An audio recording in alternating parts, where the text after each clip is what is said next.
केंद्रीय मंत्रिमंडल में मेरे सहयोगी डॉक्टर जितेंद्र सिंह जी, देश भर से यहाँ आए सभी साइंटिस्ट, अन्य महानुभाव, देवी और सज्जनों, आज भारत ने रिसर्च की दुनिया में बहुत ही ऐतिहासिक कदम उठाया है। 5 साल पहले जीनोम इंडिया प्रोजेक्ट को स्वीकृत किया गया था।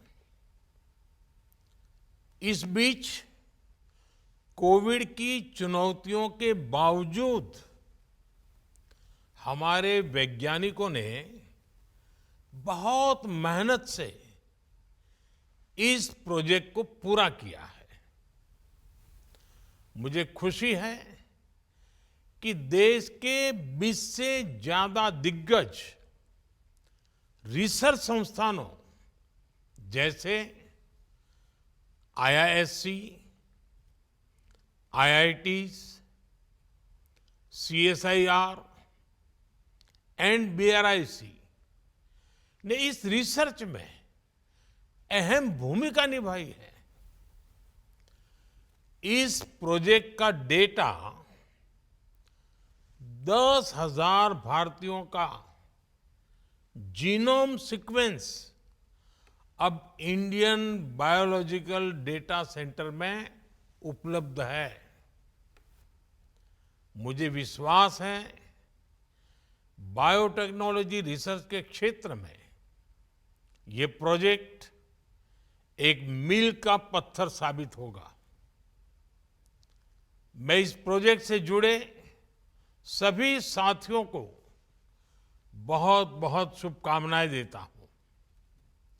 साथियों, जीनोम इंडिया प्रोजेक्ट भारत की बायोटेक्नोलॉजी रिवॉल्यूशन का एक महत्वपूर्ण पड़ाव है। मुझे बताया गया है कि इस प्रोजेक्ट की मदद से हम देश में एक डाइवर्स जेनेटिक रिसोर्स बनाने में सफल हुए हैं। इस प्रोजेक्ट के तहत देश में अलग अलग आबादियों से जुड़े 10,000 लोगों की जीनोम सीक्वेंसिंग की गई है। अब ये डेटा हमारे वैज्ञानिकों को, रिसर्चर्स को उपलब्ध होने जा रहा है। इससे हमारे स्कॉलर्स को, हमारे साइंटिस्ट को भारत का जेनेटिक लैंडस्केप समझने में बहुत बड़ी मदद मिलेगी। इन जानकारियों से देश के नीति निर्धारण और योजनाओं के निर्माण का काम भी आसान होगा। साथियों, आप सभी यहां अपनी फील्ड के एक्सपर्ट्स हैं, बड़े वैज्ञानिक हैं। आप भी जानते हैं भारत की विशालता और भारत की विविधता सिर्फ खान-पान, बोलचाल और भूगोल की ही तक सीमित नहीं है। भारत में रहने वाले लोगों के जो जीन्स हैं, उनमें भी काफी विविधता है। ऐसे में बीमारियों का नेचर भी स्वाभाविक रूप से विविधता से भरा हुआ है। इसलिए कौन से व्यक्ति को किस प्रकार की दवा फायदा देगी, ये जानना बहुत आवश्यक है। इसके लिए देशवासियों की जेनेटिक आइडेंटिटी, उसका पता होना जरूरी है। अब जैसे हमारे आदिवासी समाज में सिकल सेल एनीमिया की बीमारी एक बहुत बड़ा संकट है। इससे निपटने के लिए हमने नेशनल मिशन चलाया है, लेकिन इसमें भी चुनौतियां कम नहीं है। संभव है कि सिकल सेल की जो समस्या किसी एक क्षेत्र में हमारे आदिवासी समाज में हो, वो दूसरे क्षेत्र के आदिवासी समाज में ना भी हो, वहां दूसरे प्रकार का हो।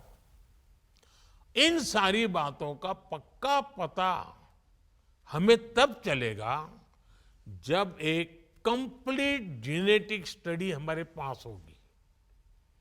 भारतीय आबादी के अनूठे जीनोमिक पैटर्न्स को समझने में इससे मदद मिलेगी और तभी हम किसी खास ग्रुप की विशेष परेशानी के लिए वैसे ही विशेष सॉल्यूशन या फिर प्रभावी दवाएं तैयार कर सकते हैं। मैंने सिकल सेल का उदाहरण दिया है, लेकिन ये इतने तक सीमित नहीं है। ये तो मैंने एक उदाहरण के लिए बताया। भारत में आनुवांशिक रोगों यानी एक पीढ़ी से दूसरी पीढ़ी को ट्रांसफर होने वाली बीमारियों के बहुत बड़े हिस्से से आज भी हम अनजान हैं। जीनोम इंडिया प्रोजेक्ट भारत में ऐसी सभी बीमारियों के लिए प्रभावी इलाज के विकास में मदद करेगा। साथियों, 21वीं सदी में बायोटेक्नोलॉजी और बायोमास का कॉम्बिनेशन बायो इकोनॉमी के रूप में विकसित भारत की बुनियाद का अहम हिस्सा है। बायो इकोनॉमी का लक्ष्य होता है नेचुरल रिसोर्सेज का सही इस्तेमाल, बायो बेस्ड प्रोडक्ट्स और सर्विसेज का प्रमोशन और इस सेक्टर में रोजगार के नए मौके बनाना। बायो इकोनॉमी सस्टेनेबल डेवलपमेंट को गति देती है, इनोवेशन को अवसर देती है। मुझे खुशी है कि बीते 10 वर्षों में देश की बायो इकोनॉमी तेजी से आगे बढ़ी है। साल 2014 में जो बायो इकोनॉमी $10 बिलियन की थी, वो आज $150 बिलियन से ज्यादा की हो गई है। भारत अपनी बायो इकोनॉमी को नई बुलंदी देने में भी जुटा है। कुछ समय पहले ही भारत ने बायो E3 पॉलिसी की शुरुआत की है। इस पॉलिसी का विजन ये है कि भारत आईटी रिवॉल्यूशन की तरह ग्लोबल बायोटेक लैंडस्केप में भी एक लीडर बनकर उभरे। इसमें आप सभी वैज्ञानिकों की बड़ी भूमिका है और इसके लिए मैं आपको अपनी शुभकामनाएं देता हूं। साथियों, विश्व के एक बड़े फार्मा हब के रूप में भारत ने जो पहचान बनाई है, उसे आज देश नया आयाम दे रहा है। बीते दशक में भारत ने पब्लिक हेल्थ केयर को लेकर अनेक क्रांतिकारी कदम उठाए हैं।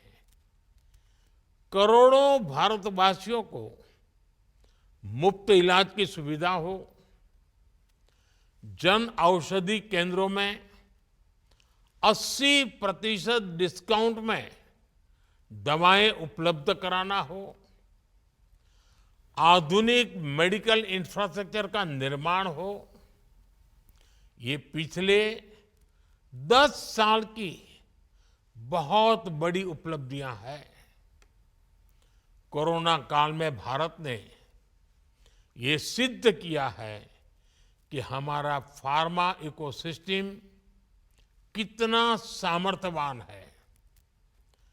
दवाओं की मैन्युफैक्चरिंग के लिए भारत में ही मजबूत सप्लाई और वैल्यू चेन बने, ये हमारा प्रयास है।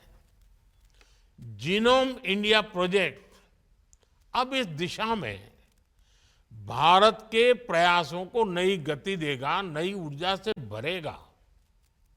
साथियों, आज दुनिया ग्लोबल प्रॉब्लम्स के सॉल्यूशंस के लिए भारत की तरफ देख रही है। हमारे आने वाली पीढ़ी के लिए एक रिस्पॉन्सिबिलिटी भी है, एक अपॉर्चुनिटी भी है।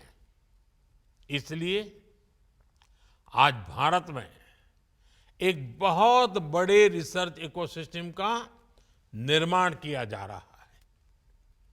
बीते 10 सालों में रिसर्च और इनोवेशन के लिए पढ़ाई के हर स्तर पर बहुत जोर दिया गया है। आज 10,000 से ज्यादा अटल टिंकरिंग लैब में हमारे स्टूडेंट्स हर रोज नए नए एक्सपेरिमेंट कर रहे हैं। नौजवानों के इनोवेटिव आइडियाज को आगे बढ़ाने के लिए पूरे देश में सैकड़ों अटल इंक्यूबेशन सेंटर बने हैं। पीएचडी के दौरान रिसर्च के लिए पीएम रिसर्च फेलोशिप स्कीम भी चलाई जा रही है।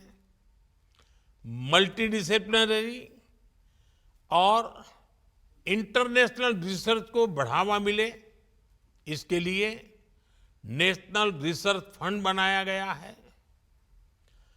अनुसंधान नेशनल रिसर्च फाउंडेशन में, उससे देश में साइंस, इंजीनियरिंग, एनवायरनमेंट, हेल्थ, ऐसे हर सेक्टर में और नई प्रगति होने वाली है।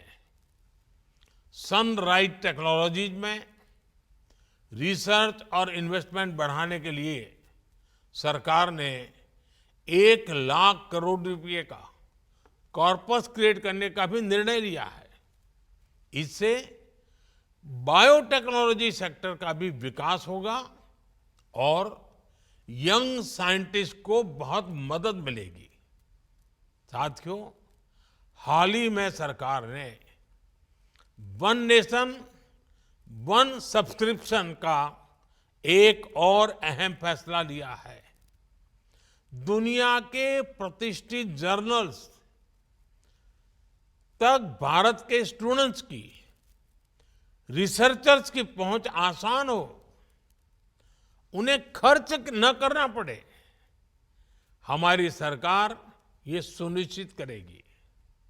ये सारे प्रयास भारत को 21वीं सदी की दुनिया का नॉलेज हब, इनोवेशन हब बनाने में बहुत मदद करेंगे।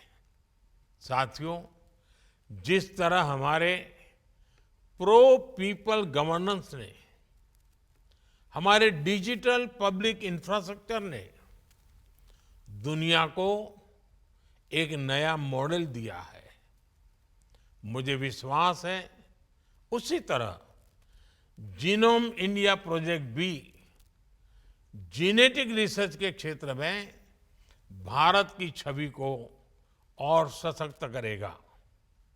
एक बार फिर आप सभी को जीनोम इंडिया की सफलता के लिए मेरी ढेर सारी शुभकामनाएं। धन्यवाद। नमस्कार।